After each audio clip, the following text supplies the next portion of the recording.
Bentornati a tutti alla Cittadella, io sono Matt Kerus, con me ci sono Francesco Borgonovo e Massimo Salvati. L'immigrazione fuori controllo sta portando a delle scene che fino a qualche anno fa avremmo definito veramente impensabili. Giusto un caso di un paio di giorni fa a Civitanova, 10 Maranza nordafricani pestano 2 giovani ragazzi. A Bologna, una settimana fa circa, giovani ragazzine sono state aggredite da adolescenti stranieri. Insomma, abbiamo aggressioni sui bus, nelle metro, nelle stazioni, per strada. Cioè, vivere serenamente oggi, poter anche solo pensare di poter uscire di casa tranquilli, sembra ormai diventata una favola. E mentre qui in Italia stiamo gestendo piuttosto male il fenomeno immigrazione, in America invece stiamo assistendo ad un estremo opposto. Gli agenti ICE non hanno scrupoli.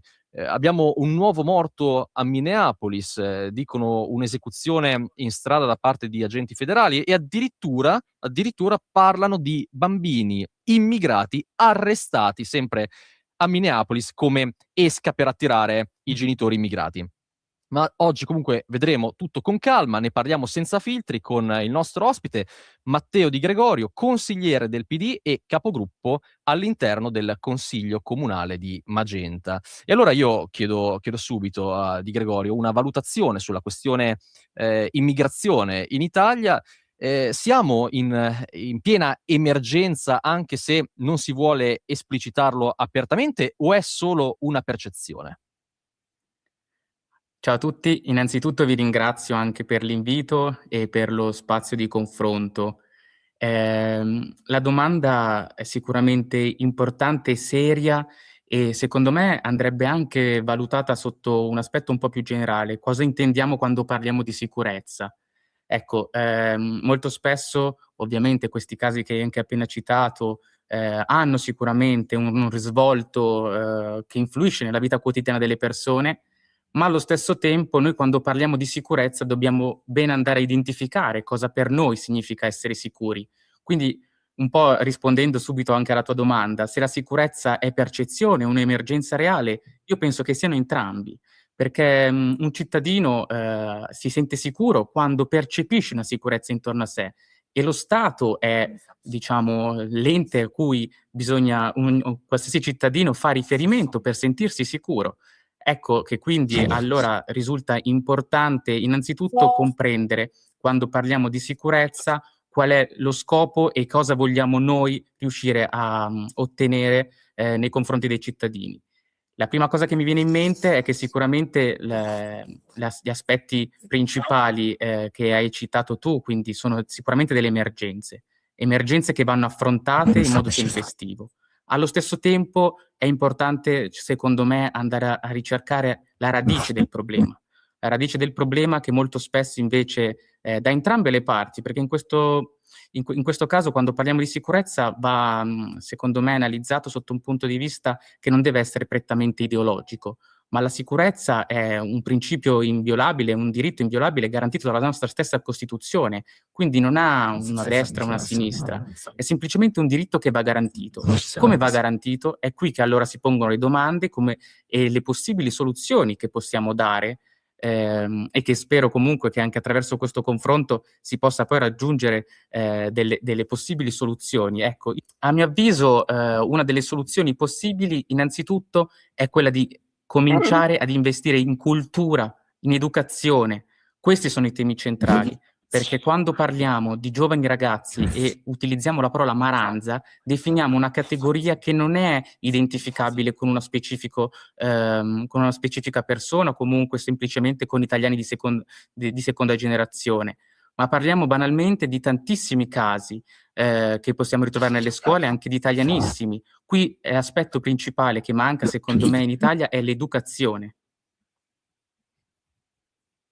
Però io posso dire una cosa, io sono un po' stufo di sentir parlare di, aspetto, educativo. Cioè io credo che l'educazione non manca, per niente, io credo che, comunque la scuola faccia già il suo lavoro. Ecco, se manca l'educazione forse evidentemente manca un'educazione in casa, però in casa non è che, la scuola può effettivamente intervenire. se manca poi in casa. Ma ecco, lei dice che non è un problema ideologico, e allora che problema è? Non è forse un problema culturale questo? Assolutamente.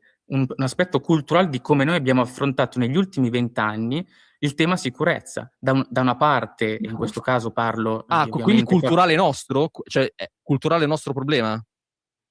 di come abbiamo scelto di affrontare un tema importante, molto spesso strumentalizzandolo da una parte, in questo caso parlo ovviamente di forze politiche più legate al centrodestra, e allo stesso tempo da una parte invece di centrosinistra si è deciso di ignorarlo, come se non fosse un tema degno di attenzione. Quindi in entrambi i casi, secondo me, ci sono state comunque delle criticità nell'affrontare un tema che in realtà doveva essere affrontato 20 anni fa. Anche perché, ricordiamoci bene che i giovani delle seconde generazioni vivono ormai in Italia da diversi anni e quindi sono cresciuti nel nostro territorio, ma sono cresciuti con la nostra cultura. E allora la domanda che dobbiamo Mi porci è: permetta perché? mi permette, ma, qui c'è un problema. Io poi vorrei sentire su questo, anche Luca Venier e poi Dalia che sono con noi. È vero che c'è un problema di educazione, no, però, l'educazione che questi hanno ricevuto è che qui si può fare più o meno quello che si vuole, che c'è una società che reagisce mollemente alle alle provocazioni, che si preoccupa di accogliere come slogan, no, l'accoglienza è diventato uno slogan, l'integrazione. Cioè, io sono convinto che il problema culturale sia nostro nel momento in cui non ci siamo mostrati abbastanza fieri di avere un'identità, no, se tu ti mostri fiero di avere un'identità che guardate che è una bella cosa avere un'identità, questi ragazzi la cercano un'identità e la nostra identità non significa solo, imporsi in maniera sciovinistica, significa anche dire che l'Occidente è un luogo dove i singoli sono liberi, liberi di pensare, liberi di parlare, cosa che non avviene da nessun'altra parte del mondo, almeno non in queste condizioni. E allora forse avremmo dovuto comunicarci diversamente e mi permetta, la sinistra in questi anni ci ha raccontato che l'identità non esiste, che i confini non valgono, che le culture sono acqua fresca, che in fondo se qualcuno delinque è perché è colpa nostra che non l'abbiamo fatto sentire abbastanza a suo agio. Cioè io credo con tutti questi slogan, insomma, non è che abbiano favorito proprio una meravigliosa assimilazione di chi veniva in Italia, persino delle seconde e delle terze generazioni. Non so se Luca ha qualcosa da dire su questo. Sì, secondo me è proprio un parallelo che si può trovare negli Stati Uniti, quello dell'educazione, perché proprio nel tema educativo c'è stato un gran dibattito in America, per quello che concerne la comunità afroamericana, che pur essendo stato, diciamo, ricevente di sussidi, educativi, di sussidi anche di altro tipo, non è davvero riuscita ad emergere, non riesce davvero a, avere gli stessi risultati accademici, scolastici che hanno ad esempio gli studenti bianchi americani come gli studenti asiatici americani. E qui io andrei un attimo a scardinare un po' questo mito perché, di nuovo, l'educazione che impartiamo ai nostri giovani italiani come ai giovani immigrati di seconda, terza generazione è la stessa, identica. Ma il tema violenza, il tema, diciamo, il problema violenza, il problema che stiamo vedendo anche con diciamo, l'aumentare delle violenze sessuali, con l'aumentare degli scippi, dei furti e degli omicidi, lo vediamo sempre in determinate etnie. Ora, queste etnie, di nuovo, sono state ospiti. L'educazione è la stessa identica e, ripeto, anche con giovani di seconda generazione vediamo lo stesso identico problema.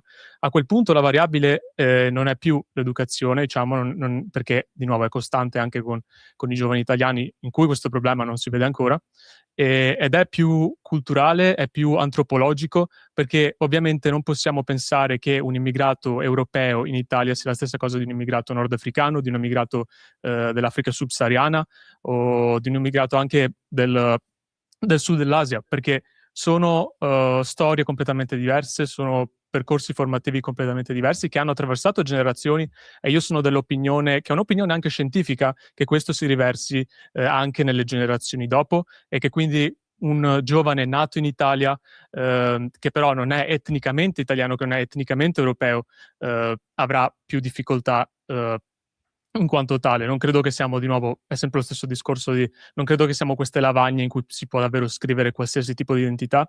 Credo che ci sia anche un aspetto più Io antropologico. voglio sentire su questo, interrompo un attimo Luca, voglio sentire il nostro ospite del Partito Democratico, cioè è così? Dobbiamo tenere conto anche di differenze etniche? Beh, sicuramente, le differenze etniche, influiscono anche nella cultura personale di un individuo, quindi oltre la scuola c'è tutto l'aspetto educativo che c'è in famiglia, ma secondo me, un po' prima riprendo anche il discorso dell'identità, e qui provo anche a fare una semplice provocazione. Più che identità, secondo me, manca l'esempio. E l'esempio, molto spesso se noi ci immaginiamo i nostri ragazzi, che frequentano le scuole, i licei, scuole medie, che vedono all'esterno un mondo di adulti in cui la violenza e la sopraffazione ormai stanno diventando all'ordine del giorno, in cui i potenti si credono,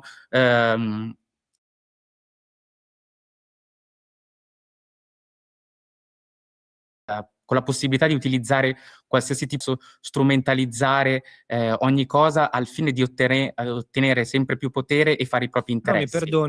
mi perdoni se la interrompo, però questo non è del tutto vero.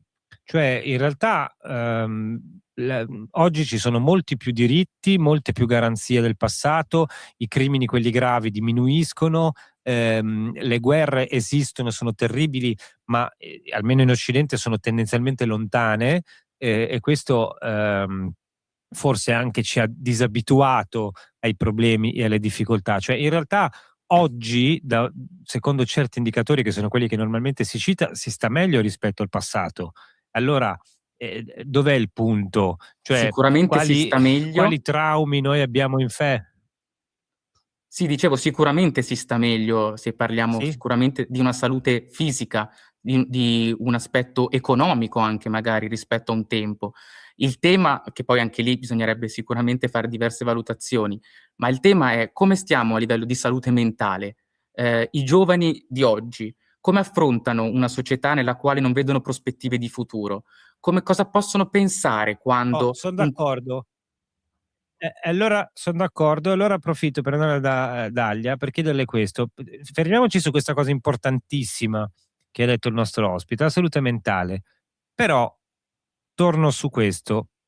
La salute psichica, come dire, le difficoltà identitarie, l'ansia, il disagio, tutte queste cose sono amplificate dal fatto che fondamentalmente per una gran parte delle persone è difficile trovare il proprio posto nel mondo, è difficile avere uno scopo nella vita, è difficile avere un orizzonte e anche pensare al futuro. Ma questo è il risultato della società moderna costruita per lo più dal pensiero progressista di sinistra, Dalia. Perché progressista di sinistra? Beh, perché c'è stato detto, per esempio, faccio un esempio, no, tutte le categorie tradizionali, tutti i grandi temi come quelli identitari che contribuivano a costruire l'identità dei singoli un tempo. Un tempo uno apparteneva a una terra, apparteneva a una cultura, a una tradizione, era inserito all'interno dello scorrere del tempo, no, sapendo quale fosse il suo posto. Cioè, c'erano tutti quelle che oggi si chiamano grandi narrazioni, come se fossero dei racconti e non delle cose vere, no, tradizione, l'identità, la patria, la comunità, la religione, cioè tutte queste cose sono state sgretolate, non è che le ho sgretolate io. Dagli anni, diciamo, per stare proprio stretti stretti, dagli anni '60 in avanti si è detto: "Ma la patria non conta più, la religione è un cumulo di balle, quindi se ne può fare a meno, quello che conta è, andare avanti, progredire, lo sviluppo tecnologico", cioè queste sono tutte cose che ha voluto la cultura progressista, non certo i tradizionalisti di destra. Beh, però nello stesso momento, quando appunto parliamo delle seconde generazioni, se le seconde generazioni comunque si rivendicano anche la doppia appartenenza, no, sia all'Italia che al loro paese di origine, vengono cioè questa cosa viene vista male dalla destra. Allora, cioè decidiamoci, cioè è positivo o è negativo rivendicarsi la propria cultura di appartenenza? Cioè perché questa cosa viene cioè No, non è positivo, criminalizzata, ma però te la viene rivendichi a appunto casa tua.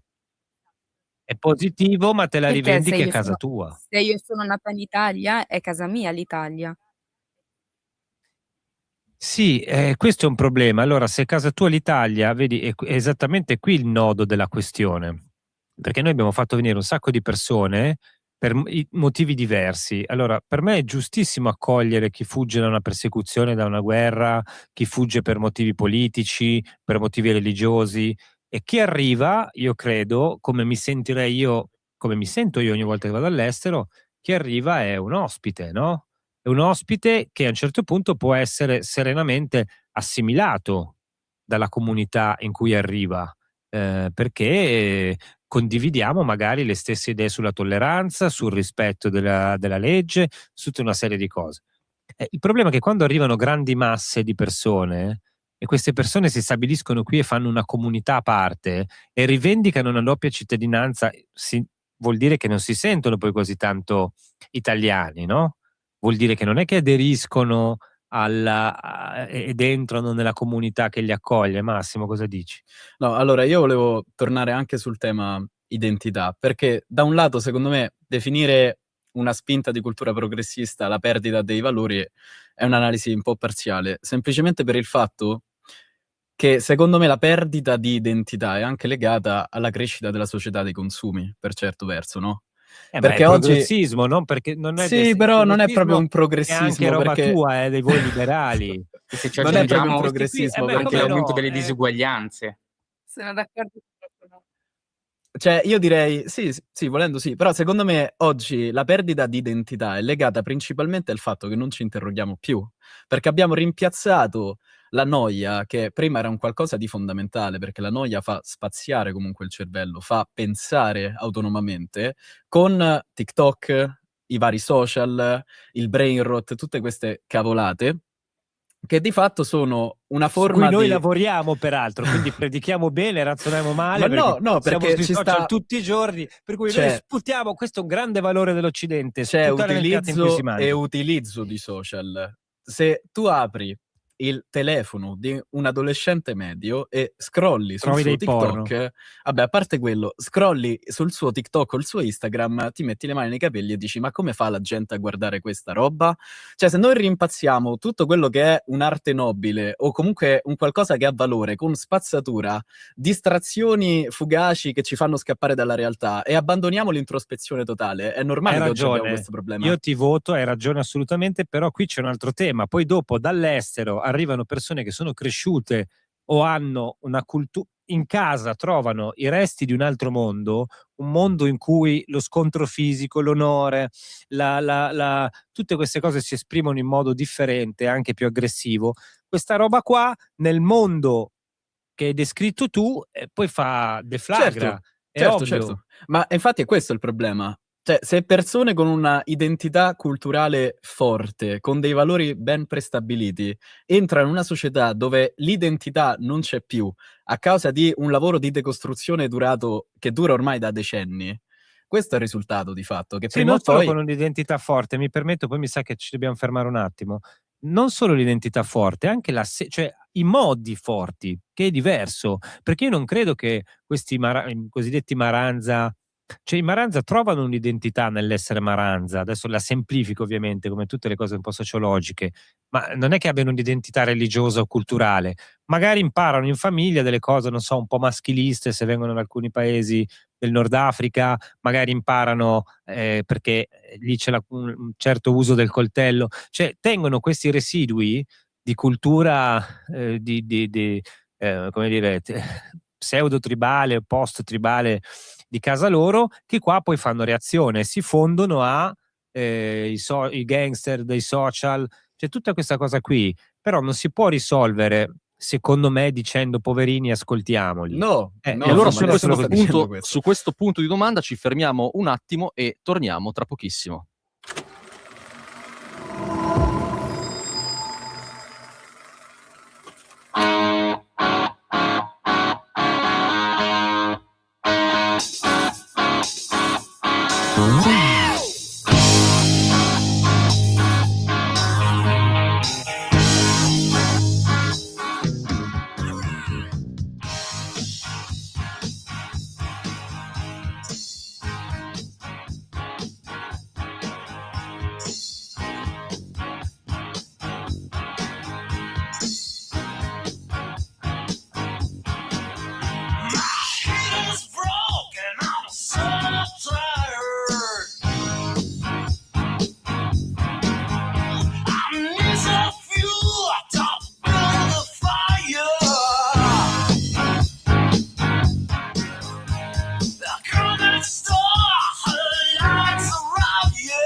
Rieccoci qui, la Cittadella, Matt Caruso, Francesco Borgonovo, Massimo Salvati, Dalia Ismail, Matteo Di Gregorio e Luca Veniere. E proprio per quanto dicevamo prima sul tema dell'identità di oggi, vorrei chiedere a Di Gregorio se effettivamente noi abbiamo perso questa identità oppure per lui non è così. Abbiamo sicuramente perso dei principi, dei valori, più che di un'identità. Ed è questo che secondo me mancano e manca soprattutto ai ragazzi. Dicevo prima che più che identità parlerei di esempio, perché noi possiamo avere tutte le regole che vogliamo, possiamo introdurre tutte le leggi che vogliamo, ma se non insegniamo il perché vadano rispettate, il senso comunque di un'appartenenza a una comunità, questo va a ledere sicuramente in linea generale a tutti gli altri. Un maranza, come viene definito qui, ma che secondo me è semplicemente un ragazzo che molto spesso vive anche in contesti sociali molto disagiati e che trova nell'uso della violenza l'unico strumento per emergere, ecco, allora a quel punto lì uno si dovrebbe interrogare: qual è la possibile soluzione? La repressione totale? Metterli in carcere? Con un sovraffollamento delle carceri come quello di adesso, in cui le statistiche ci dicono che l'aumento e la recidiva è all'ordine del giorno, escono dal carcere, sono più criminali di come sono entrati. Quindi, secondo me, è proprio questo. Ecco, su questo secondo me Luca Veniere avrebbe una soluzione, no? Su questo tema. Cioè, per Luca io credo che la soluzione non sia metterli in carcere, bensì rispedirli al mittente, no? La cosiddetta remigrazione. Luca? Sì, di nuovo, io non trovo molto, diciamo, non efficiente, ed è stato anche dimostrato dai dati che non è efficiente, questa continua, diciamo, patologizzazione, questa psicologizzazione di i comportamenti che vediamo ad oggi. Secondo me, invece, è proprio questa tattica che è stata usata negli ultimi anni. Io lo dico anche da giovane, ho 20 anni, quindi mi ricordo benissimo la mia esperienza scolastica. Tutto era all'insegno di questa fantomatica educazione civica, di questi valori molto femminili, della compassione, non lo so, dell'accoglienza, della tolleranza soprattutto, tutti concetti di per sé buoni, di per sé belli, ma diciamo corrotti e rigirati in una maniera un po' diabolica che appunto diventa senza limiti. Io penso invece che il recupero di un'identità da parte nostra dovrebbe essere la prima mossa da fare. Quando noi diciamo perché diciamo questi giovani qua stranieri si sentono di dover usare la violenza come mezzo per emergere, perché funziona. È semplicemente perché funziona in un contesto in cui di nuovo la società è molto femminilizzata, in cui noi occidentali abbiamo perso ogni coscienza di chi siamo noi, da dove veniamo e chi sono i nostri padri, i nostri nonni e così via. In quel contesto la violenza sarà la prima ad emergere, sarà il primo mezzo, diciamo, per rompere anche l'egemonia di noi europei e la nostra sovranità, diciamo, sulle nostre terre. Quindi la prima mossa è, secondo me, esattamente il contrario, è non giocare allo stesso gioco a cui giocano loro, ma recuperare quel genio, recuperare quell'innovazione, anche... Ma nell'immediato ti va bene l'AIS? Cioè ti va bene un modello così, con la milizia che va casa per casa e porta via i clandestini? Sì, diciamo che adesso stavo un attimo analizzando un po' quello che possiamo fare dalla nostra parte. Per quello che riguarda invece gli invasori ostili di cui siamo pieni, il contesto europeo è leggermente diverso da quello americano, il tipo di immigrazione è diverso, i mezzi e comunque come un cittadino si rapporta anche alle forze dell'ordine è diverso. ovviamente c'è il secondo emendamento, c'è diciamo questa cultura di formare queste milizie per contrastare, no, il governo autoritario, ma anche se andiamo a vedere là, c'è gente che letteralmente si sta organizzando per mettersi contro ICE, per armarsi contro ICE, organizzarsi contro un'istituzione federale per fermarli da fare quello che gli elettori hanno effettivamente chiesto con il secondo mandato di Trump, ovvero di rispedire, di nel loro appunto vocabolario rimpatriare ma anche deportare, no? I 10 milioni di immigrati che sono entrati nell'era Biden, dei 20 milioni di altri immigrati regolari che sono entrati negli anni prima.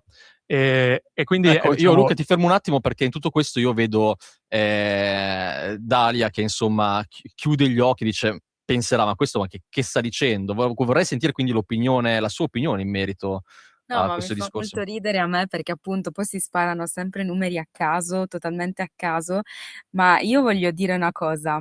Cioè io per esempio sono di seconda generazione, appunto, ho i genitori che vengono da un altro paese, sono cresciuta in Italia, per esempio è da giorni, da quando c'è stato l'uragano Harry in Calabria, in Sicilia, in Sardegna, sono, penso, una delle poche, faccio la giornalista, una delle poche giornaliste che se ne sta occupando tantissimo. Cioè alla fine non mi sa, la destra sono andata a spulciare proprio ieri sera tutti i politici di destra, nessuno ne ha parlato, nessuno, e ci sono italiani appunto che hanno perso le proprie attività lavorative, hanno perso i ristoranti, hanno perso i bar, hanno perso tutte le attività per cui hanno fatto un sacco di sacrifici, hanno perso le loro case e la destra non ne sta parlando anche in questo programma. Comunque adesso stiamo parlando di maranza, insomma, distrazioni di massa letteralmente, invece di parlare di ma italiani non è una distrazione, non è che quello che dici soffrono. tu. Sì. Quello che dici tu è un non sequitur, cioè non ha che No, no, no, vedere quello che ho no, detto. perché se appunto se a te interessa tanto l'Italia, la sicurezza degli italiani, il futuro degli italiani, dovrebbe essere questo il tuo argomento oggi e non No, argomenti totalmente teorici e si l'argomento oggi sparano è la numeri a criminalità. caso, 20 milioni di immigrati, cioè dai, su di cosa stiamo parlando? Ho detto 10 milioni di immigrati, che è l'esatto numero di immigrati che sono entrati dal confine sud in America durante i 4 anni di Biden. Quello è un numero Beh, vero che può siamo essere in Italia, a verificabile. te interessano gli italiani, dovresti parlare solo degli italiani in questo momento, No, mi non hanno fatto degli No, una immigrati. stavamo domanda. parlando di ICE, Mi però hanno per fatto una quello ha domanda parlato lui. Esatto, sull'ICE, mi hanno fatto una domanda sull'ICE, io stavo contestualizzando l'ICE in America per poi arrivare all'Italia. Portare l'argomento in un altro topic che non è neanche il No, programma no, di... però dico soltanto, volevo sottolineare questa ipocrisia per cui Cioè lei appunto dice, voi pensiamo parlate agli dei Maranza italiani. per non parlare dei problemi veri dell'Italia. Allora, Esatto. però Giusto? Problemi veri posso aggiungere una cosa al volo?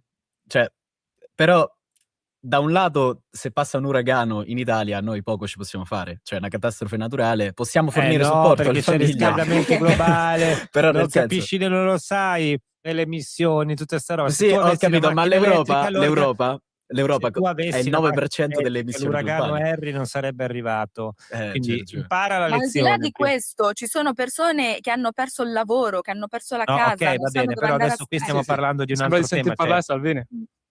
però io, come voglio dire, il punto qui è l'immigrazione. Ora, ripeto, c'ha ragione Massimo adesso dire l'uragano purtroppo è una disgrazia che succede. Voglio dire, c'è anche Fabrizio Corona che ha dei problemi con la giustizia, però vabbè, è un altro argomento ancora, c'è di tutto. Noi stiamo cercando di capire come si può fare, visto che ne stanno parlando tutti da giorni, destra e sinistra, e c'è pure la sinistra che accusa la destra di non fare abbastanza sulla sicurezza. Stiamo cercando di allargarci e di dire l'Occidente ha un problema con l'immigrazione. Secondo me sì. In America Trump la gestisce in un modo, cioè manda l'ICE in alcune città a prendere i clandestini, e abbiamo visto cosa succede, con anche cose che a me non piacciono, tipo poliziotti che sparano alla gente.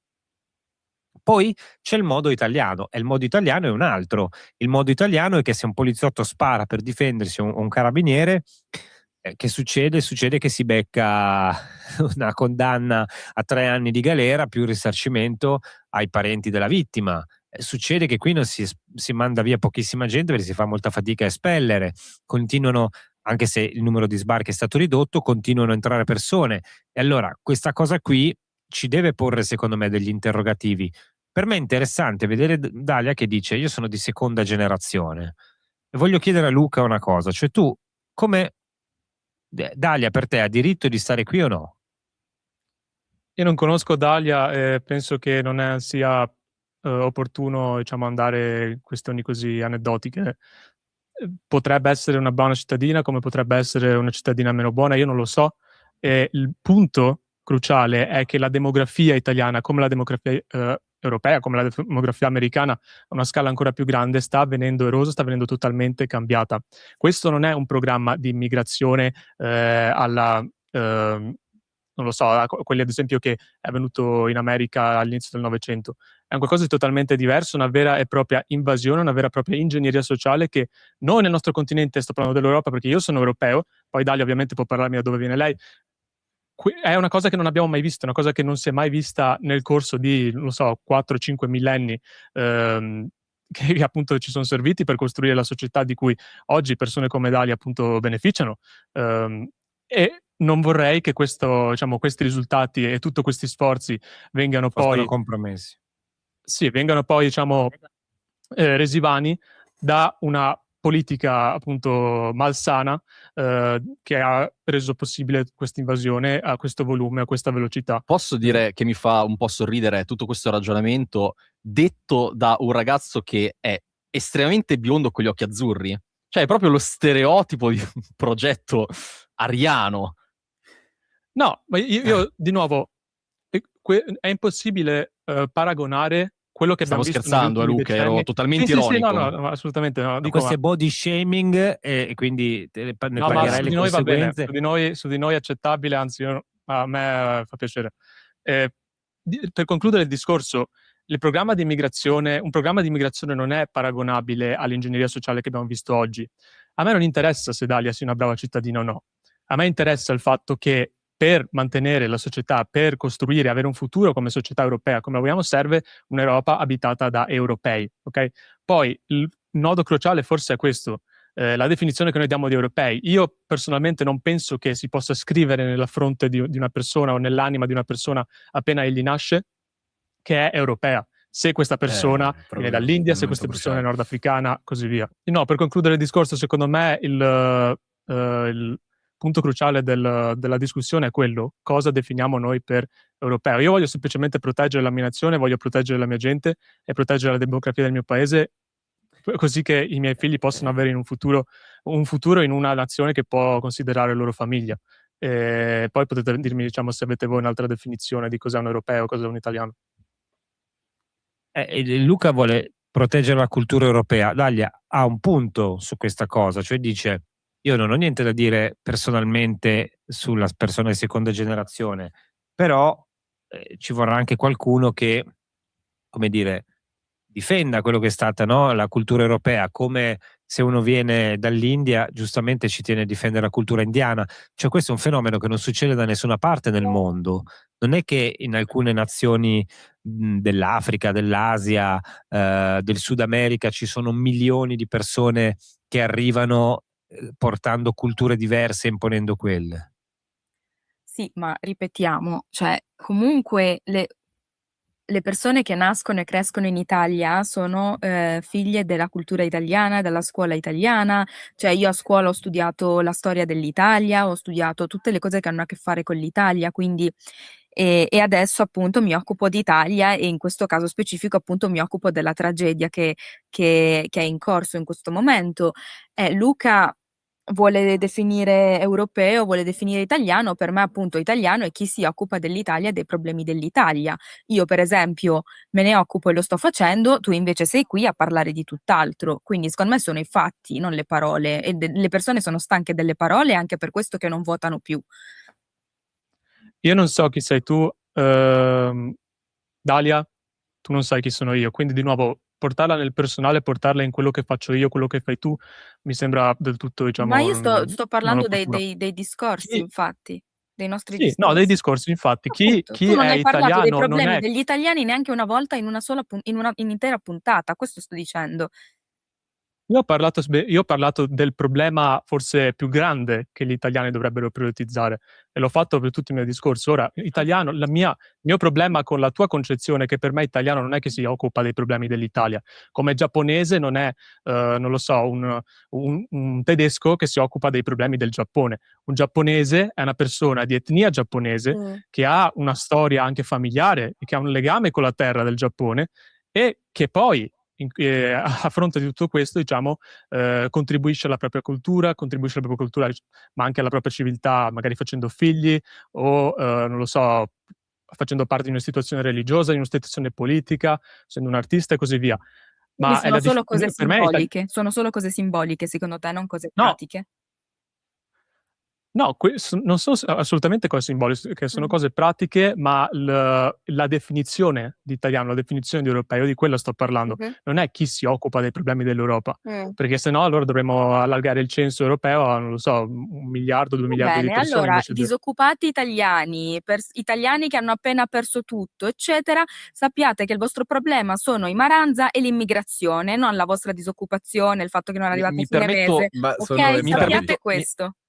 mi aggiungo un attimo alla discussione e insomma io ritengo invece che sia un problema degli italiani, io lo vivo sulla mia pelle, quindi credo che sia proprio un problema che mi colpisce direttamente. Io non sto sereno, non cammino sereno per le strade della mia nazione sapendo quello che accade ogni giorno, non sono tranquillo quando la mia ragazza per esempio gira per strada la sera. Ecco, io non son tranquillo. Quindi questo credo che sia invece un problema fortemente io la legato. direi così, Però tu Marco. appunto tu stai pensando a queste cose perché non sei disoccupato. Io non penso che un disoccupato italiano abbia tutte queste ansie, perché c'ha un'ansia un po' più Vabbè, magari forte, avrà è anche quella più di tempo arrivare a per fine invece mese. avere queste ansie se va in giro di più visto che non ha un lavoro. Però vorrei sentire di Gregori su questo.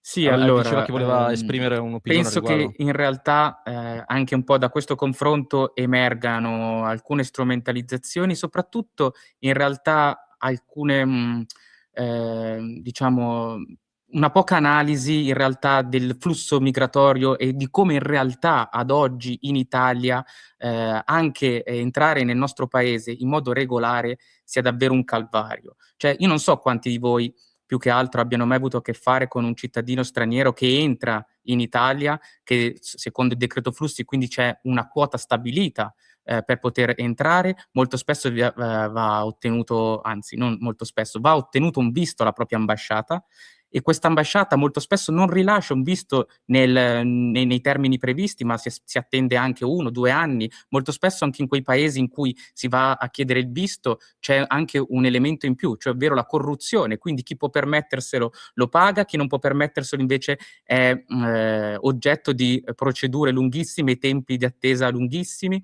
Quando entrano in Italia molto spesso si trovano poi a operare con una burocrazia italiana che anche lì molto spesso non funziona. Per esempio gli sportelli unici dell'immigrazione, che provate ora a telefonarli, non vi risponderanno, ma perché sono oberati di lavoro. Qui manca proprio un sistema, un'organizzazione e mi fa sorridere che oggi qualcuno pensi che si possa anche semplicemente attuare una riemigrazione e portarli tutti nel loro paese.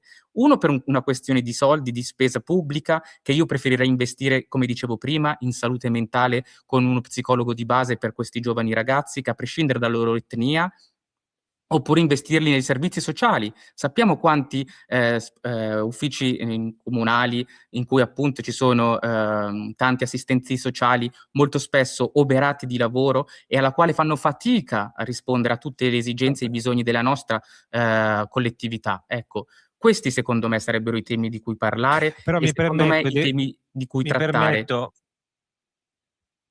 E poi mi concludo permetto, dicendo cioè una qui, cosa: mi fa sorridere veramente il fatto che oggi si voglia comunque continuare a insistere su una cosa che secondo me è ormai passato, ovvero difendere i confini, difendere l'europeo dall'invasore, come qualcuno l'ha chiamato, oh, ecco quando qua, siamo in ci siamo un'epoca nella arrivati, quale mandiamo i ci siamo razzi arrivati. sulla Ma Luna. fermo perché manca poco tempo, però il punto è questo, vedete, io la dico in maniera diversa, non dico invasori, io non penso che siano tutti criminali o persone che vengono per invaderci.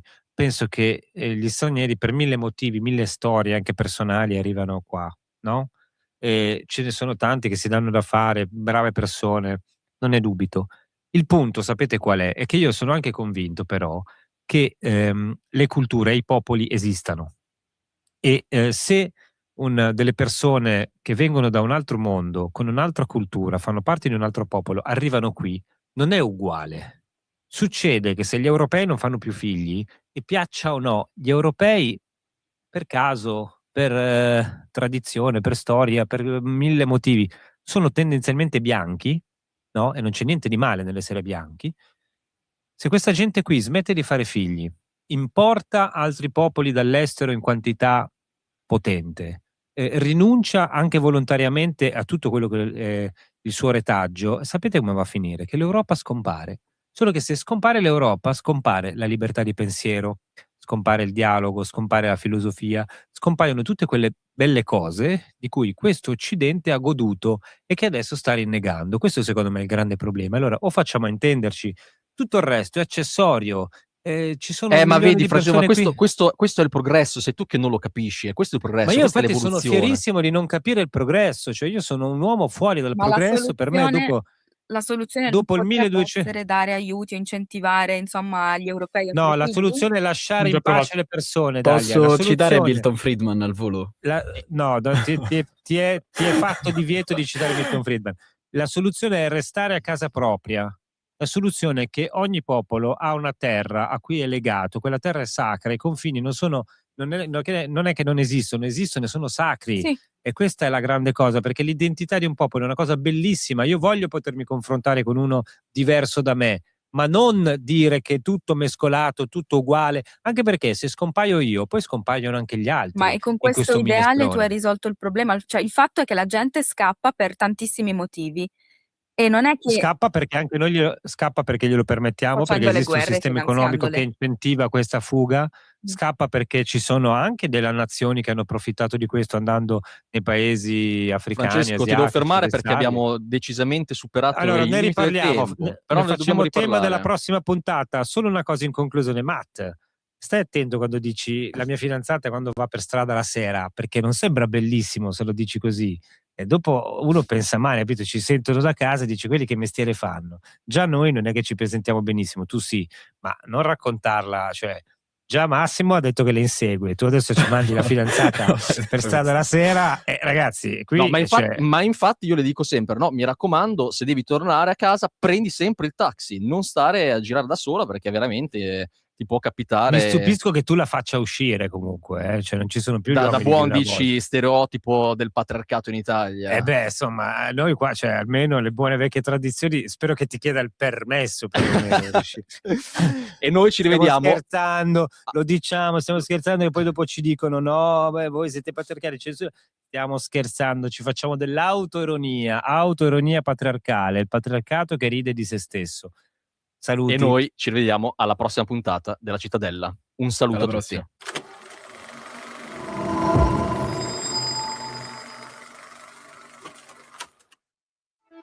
prossima. Stai ascoltando Radio Libertà.